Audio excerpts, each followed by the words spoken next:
ヒートサイクル3回目、これでもうタイヤは捨てるようにしてます。何回ぐらい使ったタイヤだったら、全然使ってもいいのっていうことなんですけど、ヒートサイクル3回目、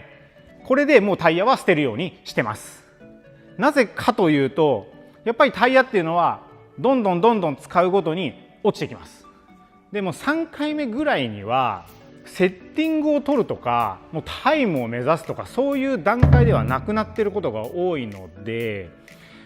安いタイヤで本当に